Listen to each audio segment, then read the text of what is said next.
Hi everybody, it's Missy Iles, and I am so excited that you have joined us for our customer appreciation party. I hope you're learning lots of good things. I hope you're having fun.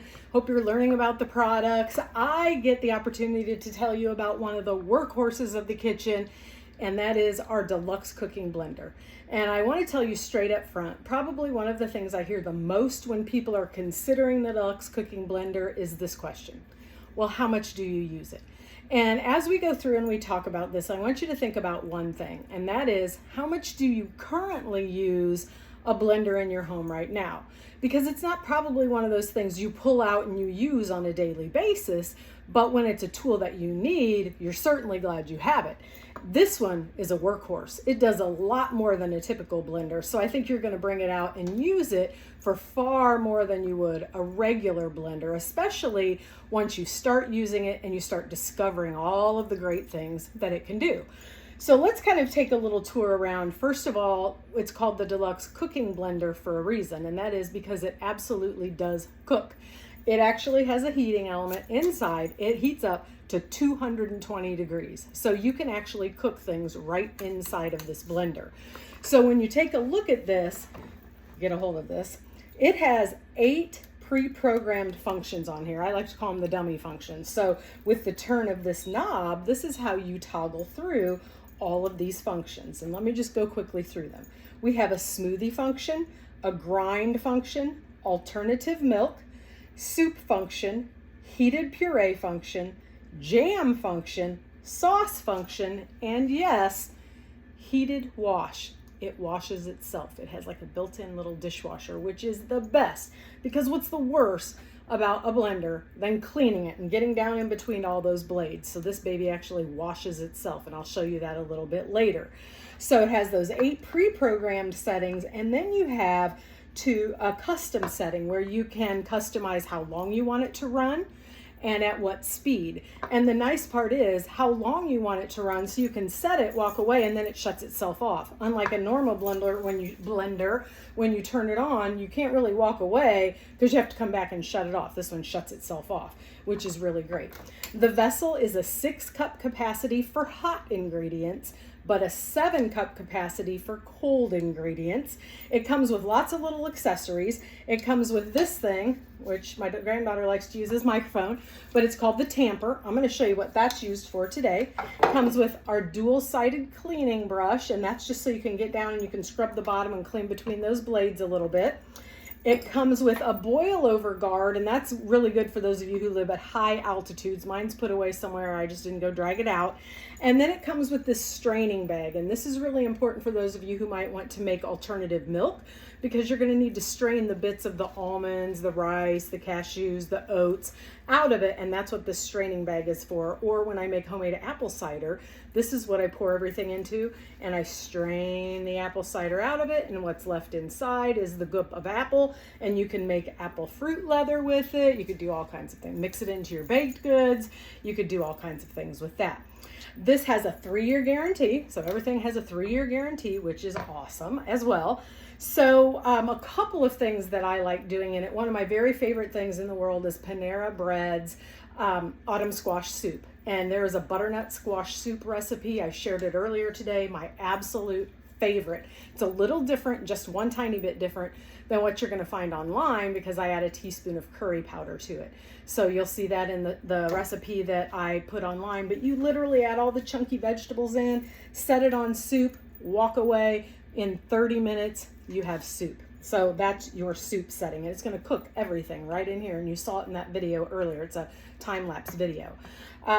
You have the alternative milk, so that's where you're going to make your almond milk, rice milk, oat milk, any kind of alternative milk, way cheaper. You know what the ingredients are. You can do it right here yourself. You have the heated puree. That's where people are going to make baby food. You're going to make purees, like you can put your raw veggies in here, cook them and puree them down to make purees to add to sauces, to batters, add into your cooking. That's where you're going to do all of that at. Jam, homemade jam. I made some strawberry jam. And it's nice because it doesn't have all the time commitment. It doesn't have all the headache. Dump it in, press a button. When you need to add something, it says add. You come back, you dump it through the hole, you hit the button again and walk away. Jam is done. Super, super easy. So it has a jam setting. It has a sauce setting. Now the sauce setting is where I'm making things like apple butter, caramel sauce, hot fudge, nacho cheese, Alfredo sauce, hollandaise sauce, just any and every kind of sauce that you can think of. It cooks it right in here, so you start from raw ingredients and it cooks it right inside of the blender, which is incredible. And then you toggle over to that heated wash and it washes right inside the vessel. The grind setting is what I'm going to show you today. The grind is where you're going to make homemade hummus.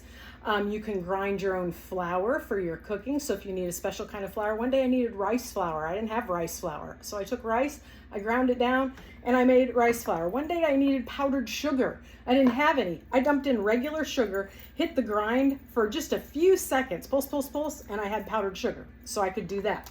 So you'll hear this thing kind of talk to you. And it says lid. That means the lid is not engaged. And we're going to make peanut butter. And normally I buy honey roasted peanuts. I realized today I just bought regular old peanuts, dry roasted peanuts. So I typically like honey roasted better because I like my peanut butter to have a little sweetness to it. But you can do super seed butter, almond butter, cashew butter, any kind of nut butter you want. One of my friends does what she calls trash can butter. She takes all the leftover nuts in her house. She likes to toast them first in the oven. So she toasts them first, cools them down, dumps them all in, and just makes a mixture of all kinds of nut butter. Great protein option. But you're going to dump your nuts in. Now it says to add a little salt. Well, it tells you to buy unsalted peanuts and then add a little salt. So I just buy dry roasted salted peanuts. So easy. Okay.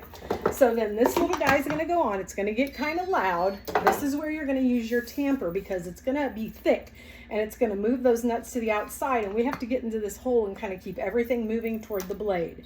So I'm going to toggle over to the grind setting. It'll be flashing here. It's going to take 2 minutes and 20 seconds. And I'm going to let you watch what happens right in here.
Done.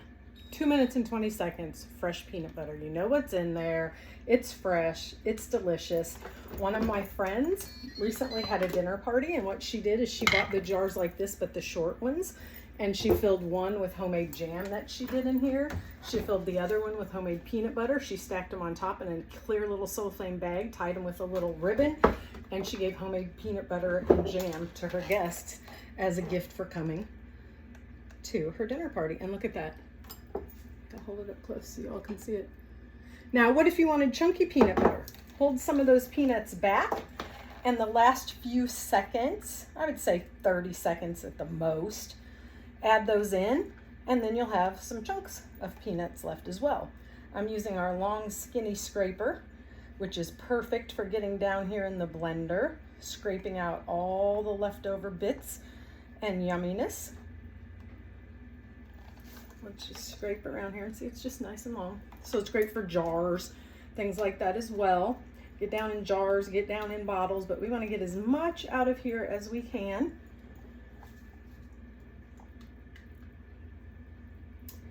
And this will also make a really great mousse.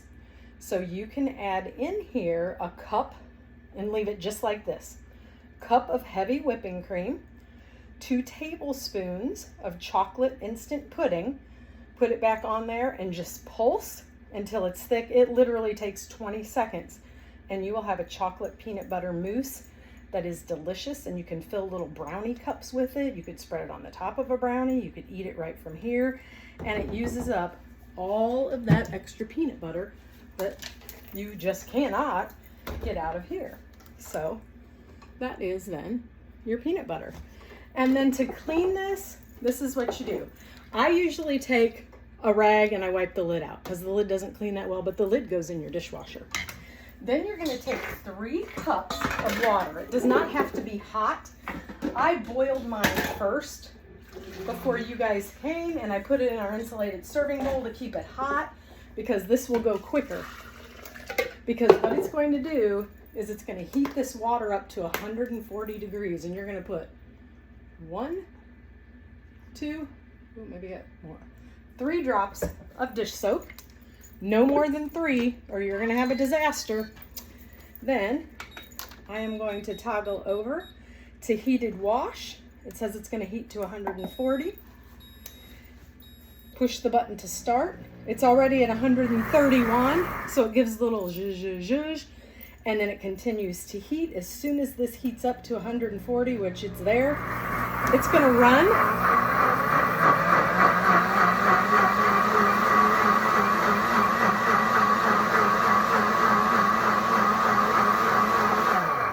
Just like that for 2 minutes and 15 seconds. Look how clean it already is. And clean all of that out. You dump it out, you rinse it out, dry it out, done. I throw the lid in the dishwasher, finished. So super easy to clean. Great tool for your milkshakes, your smoothies, your, margaritas, frozen drinks, making your own hummus, making your own soups, making your own purees. Like I said, it really is the workhorse, and I think you're going to find you're going to use this for far more than you would use a regular blender. And it does come with a guide as well that goes through every setting, tells you what to do with every setting, gives you a chart of foods and how long to blend and what to put in, and then there are recipes inside of the guide as well. So I hope that was helpful for your Deluxe cooking blender. I hope you enjoy the rest of the party and the rest of the tools that all of my wonderful peers are going to show you. Have a wonderful day, everybody. Happy blending.